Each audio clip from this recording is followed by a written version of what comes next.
Celia Amorós es una de las figuras más relevantes del pensamiento crítico contemporáneo, un nombre imprescindible dentro del feminismo filosófico y un referente clave en el llamado feminismo de la igualdad. Catedrática de Filosofía y Filosofía Moral y Política, ha centrado una parte importante de su investigación en la construcción de las relaciones entre Ilustración y feminismo. Su libro, Hacia una crítica de la razón patriarcal, constituye un nuevo enfoque de la filosofía desde la perspectiva de género, pone de manifiesto los sesgos del androcentrismo y reivindica una revisión crítica por parte de las mujeres. El feminismo y la multiculturalidad son objeto de sus últimas investigaciones y trabajos, buscando el punto de encuentro en la construcción de la igualdad entre las mujeres de diferentes procedencias culturales como el Islam. Celia Amorós fue la primera mujer en recibir el Premio Nacional de Ensayo en el 2006. Tras ella, 2 mujeres más han recibido este premio, Victoria Camps y Adela Cortina.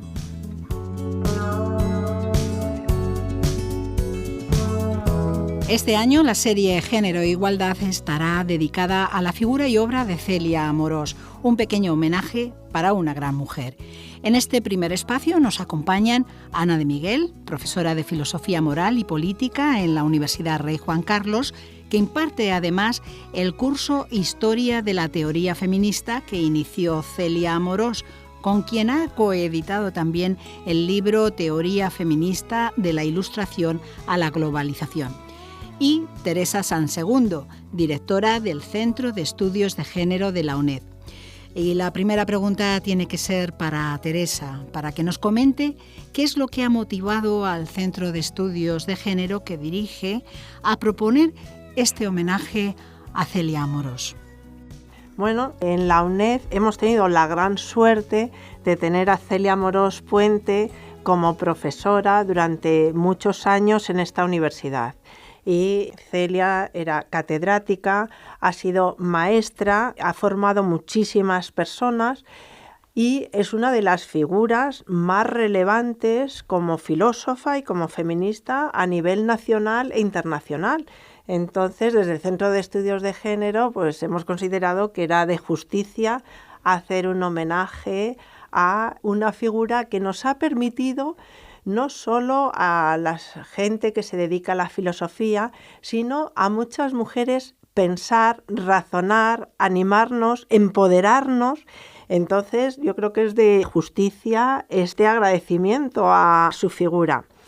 Vamos a dedicarle el programa del Centro de Estudios de Género, que se realiza una vez al mes, se lo vamos a dedicar a ella con distintas personas, distintas filósofas, sociólogas, que conocen perfectamente a Celia Amorós y conocen muy bien su obra y todo el legado de ella, con lo cual pues iremos examinando su figura a través de distintas versiones. Hoy hemos querido contar con la profesora Ana de Miguel Álvarez para que inaugure precisamente este ciclo. En primer lugar, darle las gracias por estar aquí, además que se brindó rápidamente, incluso le hizo mucha ilusión venir a hablar de Celia Amorós. Entonces, quiero agradecérselo desde aquí. Pero además va a inaugurar estos cursos pues, por su relación no solo personal con ella, sino profesional, que lo vamos a ir viendo cuando ella exponga la figura de Celia. Y bueno, para empezar, yo lo que sí quiero decir es que queremos agradecer el apoyo que nos ha brindado siempre Celia Amorós y especialmente al Centro de Estudios de Género de la UNED. Ella ya hizo que este centro se pusiera en pie y agradecer también sus enseñanzas y su apoyo, no solo como profesora, sino como mujer. Y bueno, pues le vamos a dejar a la profesora Ana de Miguel que nos exponga un poco la figura de Celia. Pues ese agradecimiento irá a lo largo de estos programas de radio de la serie Género e Igualdad durante todo este curso y como muy bien decía la profesora Sansegundo se encuentra con nosotros, ya la he presentado, Ana de Miguel, muchas gracias por acompañarnos y como conocedora y que ha sido también podríamos decir su alumna en cierta manera, me gustaría que nos definiera a Celia Amorós. Muy bien, bueno, pues muchas gracias por la invitación, por estar aquí, que es un placer hablar de Celia. Bueno, pues Celia Amorós es sobre todo una pensadora muy exigente con el propio pensamiento y consigo misma. Tan exigente, diría yo, como luego una persona que tuvo la flexibilidad suficiente de lo que se exigía a ella, no exigírselo directamente a todo el grupo de personas del que supo rodearse para crear una escuela de pensamiento, porque Celia, aparte de una figura, digamos, muy individual y muy particular en el pensamiento español, es una persona que ha creado una escuela y una tradición de pensamiento propios. Y eso es algo que tú no puedes hacer si eres solo exigente y rigurosa, que también. Entonces es curioso cómo en ella se dieron estas dos cualidades. Muy exigente también lo era con nosotras en el tema del pensamiento, el rigor en los conceptos, pero lo suficientemente flexible, ya digo, para gente que era joven o estaba empezando, ser capaz de empoderarla, que eso es fundamental, porque cuando nos iniciamos en el pensamiento o en la carrera investigadora, pues necesitas que te den confianza. Y Celia en eso era excepcional. Como ella, manejándose con un discurso muy elaborado y muy abstracto, era capaz de empoderar y hacer sentir que lo que pensábamos y lo que decíamos estaba bien a gente que, por otro lado, veníamos de disciplinas distintas. Como decía, ha sido, y usted lo ha ratificado, es una maestra para muchas mujeres, ¿no? Y ha creado escuela, y ha sido maestra en el concepto también clásico, creando escuela. ¿Qué caracteriza la escuela de Celia Amorós?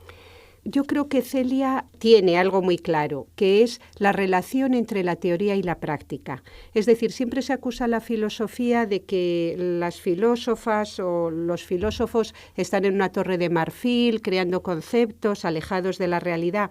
Celia Amorós, muy conocedora de toda la tradición filosófica, de todos los grandes pensadores, también del marxismo, por supuesto, pues en su lado marxista y en su lado de la influencia de Jean-Paul Sartre, otro filósofo que ella conocía perfectamente, la idea del compromiso del intelectual con la realidad que vive y con las luchas y anhelos de su tiempo, eso lo podría haber tomado de Sartre y del existencialismo francés, de Simone de Beauvoir también, pero la influencia del marxismo, de cómo la filosofía puede actuar de dos maneras, el pensamiento o bien legitimando la realidad o bien siendo crítica, siendo pensamiento crítico con la realidad. Y Celia, esta necesidad de reformar la sociedad, de hacer una sociedad mejor, en su caso desde el punto de vista feminista, pues le llevó a tener muy claro el objetivo de que, como decía ella, no hay nada mejor que una buena teoría, en el sentido de no hay nada más práctico que una buena teoría para influir sobre la realidad y conseguir transformarla. Entonces, esta claridad conceptual, a su vez, de que lo que pensamos es lo que nos lleva a actuar, hizo que ella viera la necesidad de rodearse de un grupo al que formar intelectualmente de cara a transformar la realidad, que es lo que en última instancia yo creo que Celia quería. Es decir, que había dos pasiones en su vida, la filosofía y la pasión intelectual por el conocimiento, y luego la pasión social por transformar la realidad. Y desde el punto de vista, ella se centró pues en la situación de subordinación injusta de las mujeres en el mundo y dedicó su pensamiento y su obra a darnos elementos teóricos con los que poder deslegitimar el pensamiento patriarcal. Yo quería hacer una puntualización porque decía que ha sido maestra para muchas mujeres. No. Ha sido maestra para muchas mujeres, para muchos hombres y para la filosofía en general.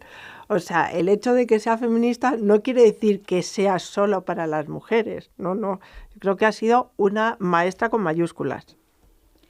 En sus principales investigaciones, como nos decía, están los procesos de ilustración y sus implicaciones para el feminismo, ¿no? ¿Qué era el Seminario de Feminismo e Ilustración? precisamente se versó sobre ello, ¿no? Sí, la verdad es que el seminario Feminismo e Ilustración tiene algo ya de legendario. Incluso se está haciendo una tesis doctoral sobre este seminario y fue cuando Celia llega a la Universidad Complutense. Enseguida puso en marcha de forma complementaria a las clases de la titulación de filosofía, puso en marcha este seminario al que tuvo el acierto de juntar alumnas y alumnos que lo escogían libremente, que eran muy jóvenes, de la titulación, del grado, y personas que estábamos haciendo ya nuestra tesis doctoral, que éramos de distintas universidades o personas que no estaban en la universidad, pero querían hacer una tesis doctoral o querían formarse en qué era eso de la filosofía y el feminismo, y que todavía estaba muy poco claro. Porque estamos hablando de los inicios de los años 80 o qué sí, época más o menos. Estamos hablando de 1987. 87 en el 87 creo, casi con seguridad, porque igual antes había ya un núcleo, es cuando Celia pone en marcha el seminario.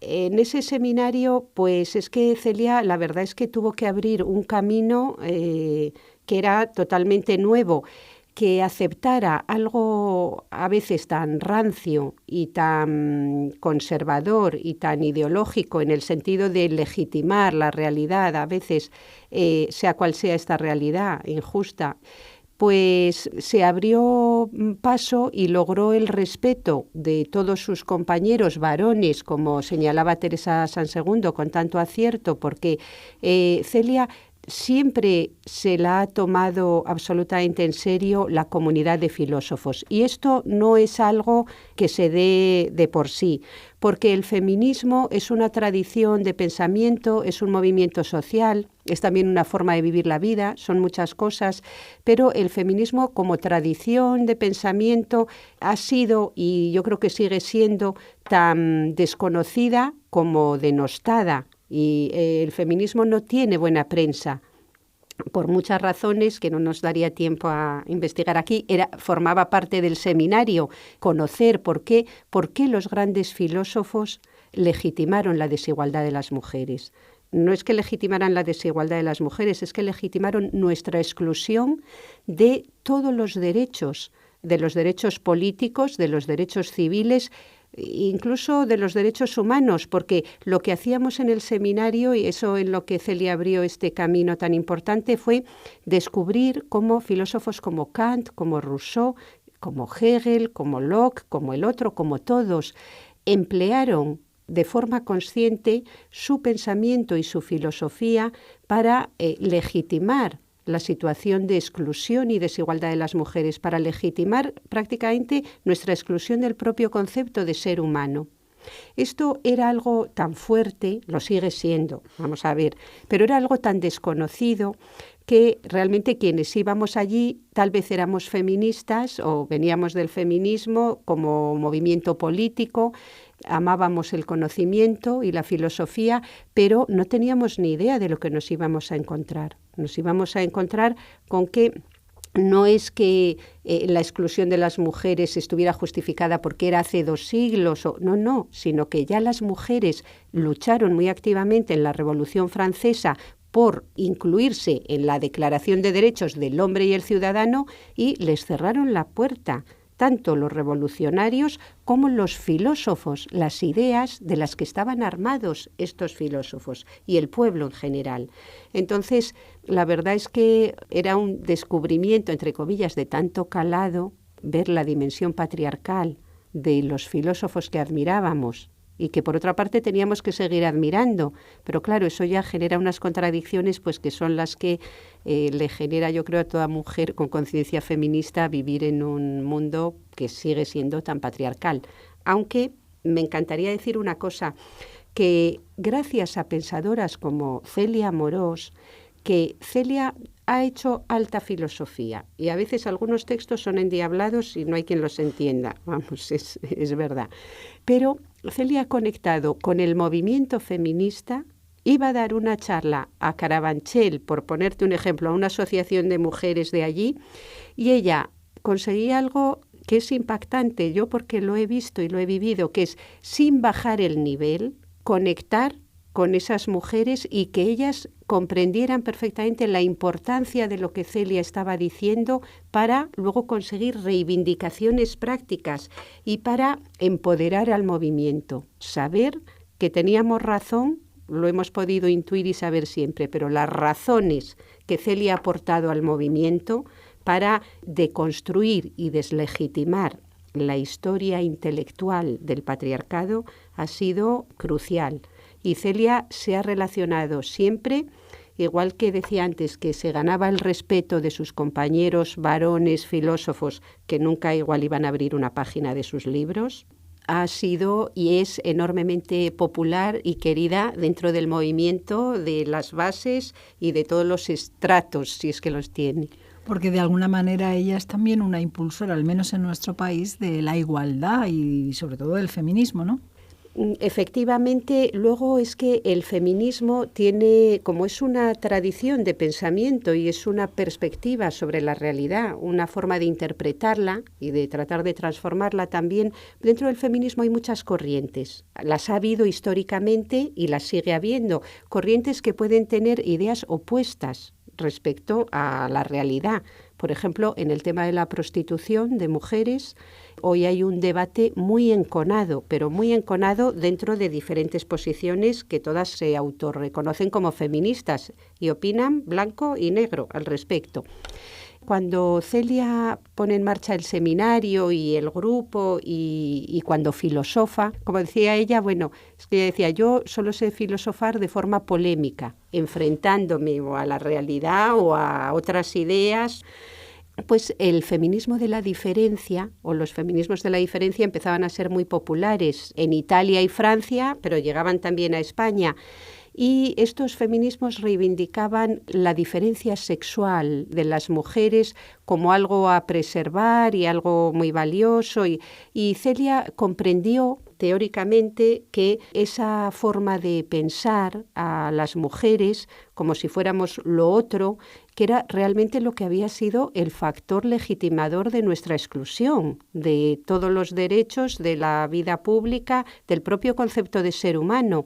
Entonces, Celia construyó buena parte de su pensamiento como un feminismo de la igualdad muy complejo, muy interesante, pero que tiene que llevar a las mujeres, que tenía que llevar a las mujeres al terreno de las reivindicaciones y de los derechos y la vida pública.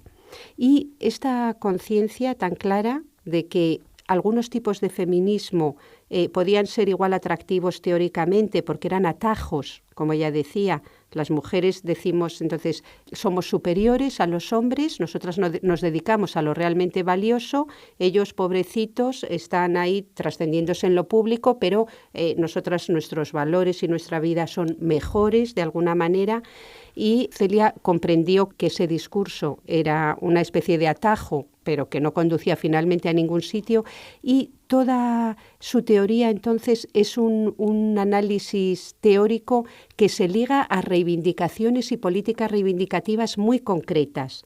Y esto yo creo que es lo que ha llevado a que España, que es un país que era un país muy atrasado desde el punto de vista de la igualdad entre hombres y mujeres, este salto que hemos pegado en el tiempo, esta especie de milagro de español, en que luego ha sido el primer país en tener una ley de violencia de género, el primer país en tener una ley de igualdad y que somos un ejemplo en Europa, en América Latina y un ejemplo a seguir, ha tenido mucho que ver con esta filosofía de Celia Amorós, al mismo tiempo que ofrece un pensamiento muy rico y muy complejo que te apasiona dedicarte a él e investigar, ofrece reivindicaciones muy claras a las mujeres y nos ha marcado un camino a las mujeres políticas en las que Celia ha tenido mucha influencia, de decir, no podremos nunca contribuir a redefinir lo que es valioso en la vida humana si no tenemos poder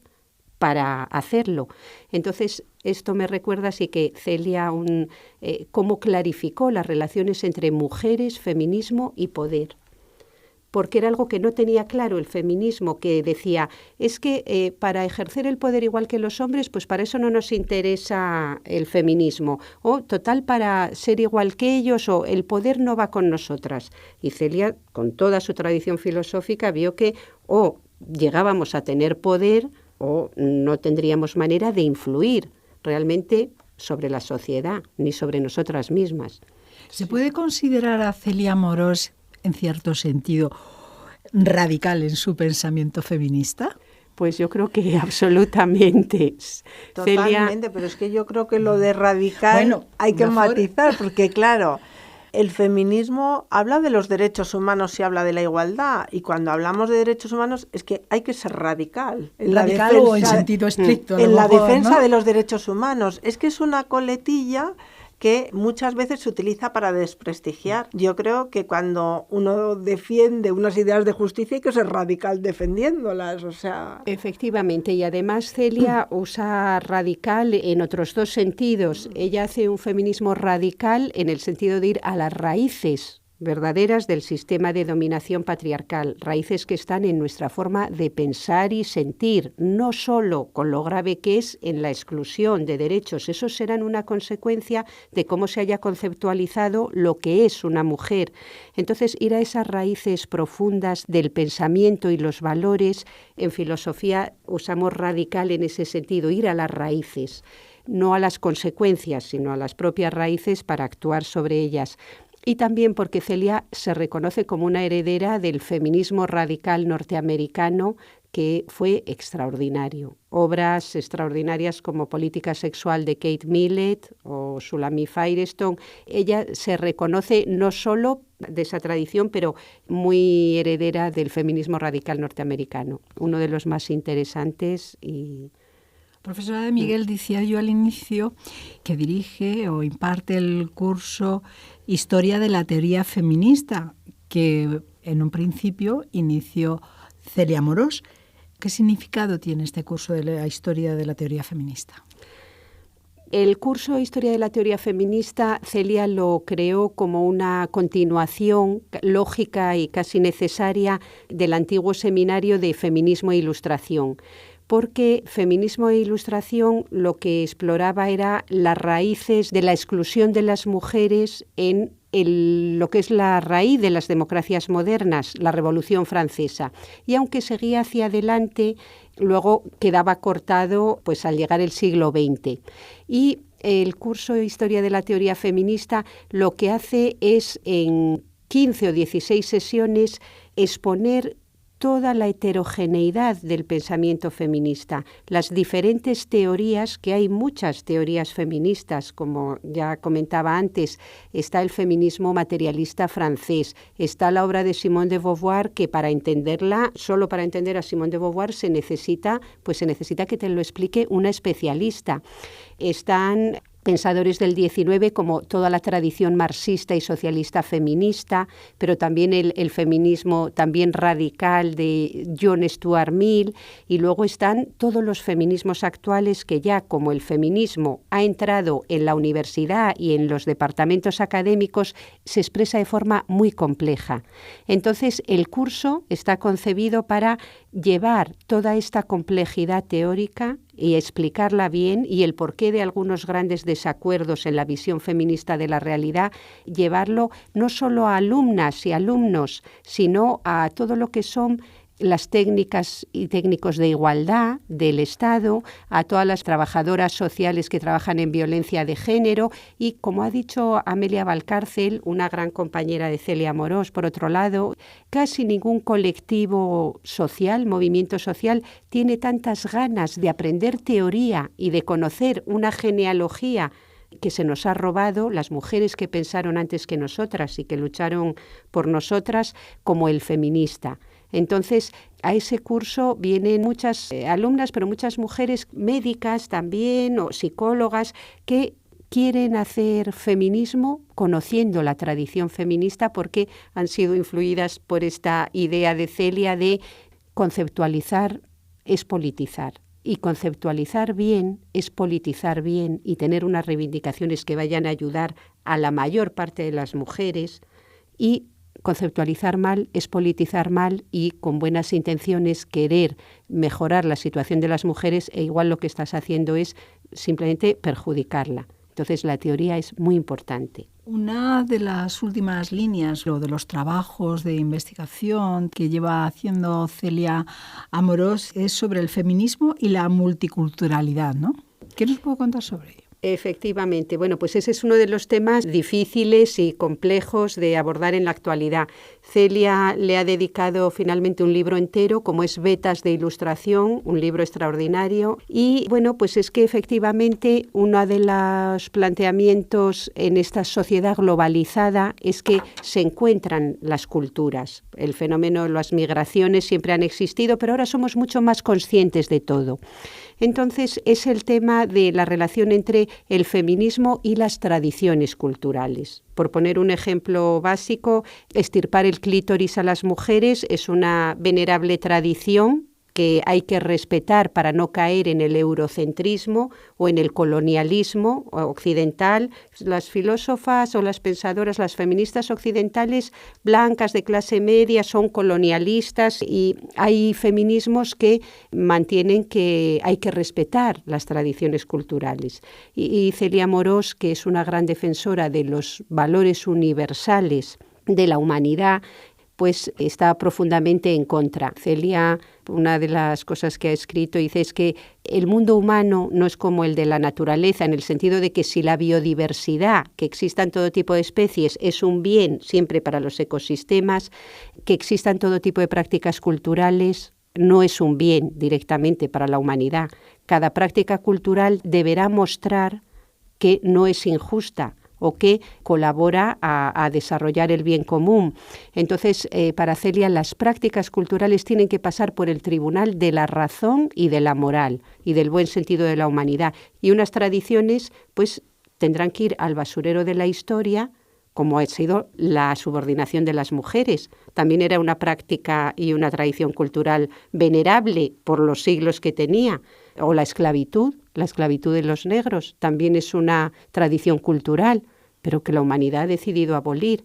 Sí, pero es que hoy en día se mantiene que otras tradiciones culturales, como ya digo, la mutilación del clítoris, y Celia además es que algo que no he señalado de su pensamiento es que a pesar de lo árido que es a veces, también tiene mucha gracia, y Celia es una mujer muy simpática realmente y con mucha ironía, y cuando habla de algunas culturas islámicas, por poner un caso, dice, bueno, defenderán mucho la tradición, pero bien que usan el teléfono móvil, solo defienden las tradiciones en lo que hace a que las mujeres sigan oprimidas.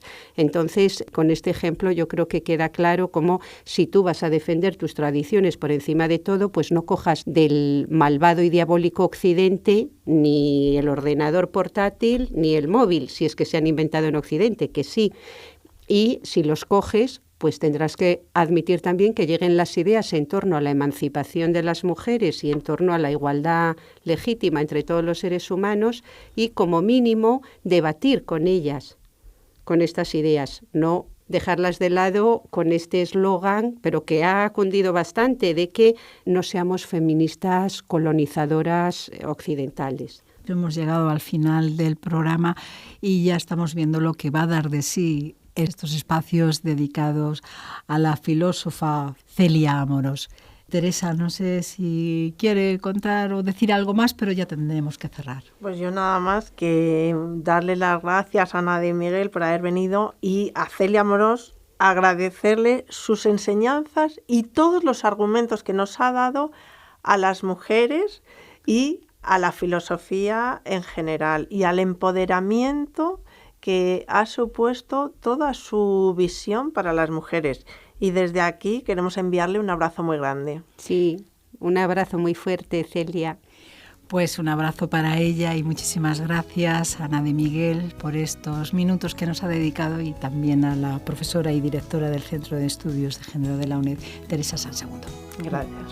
Gracias, Charo.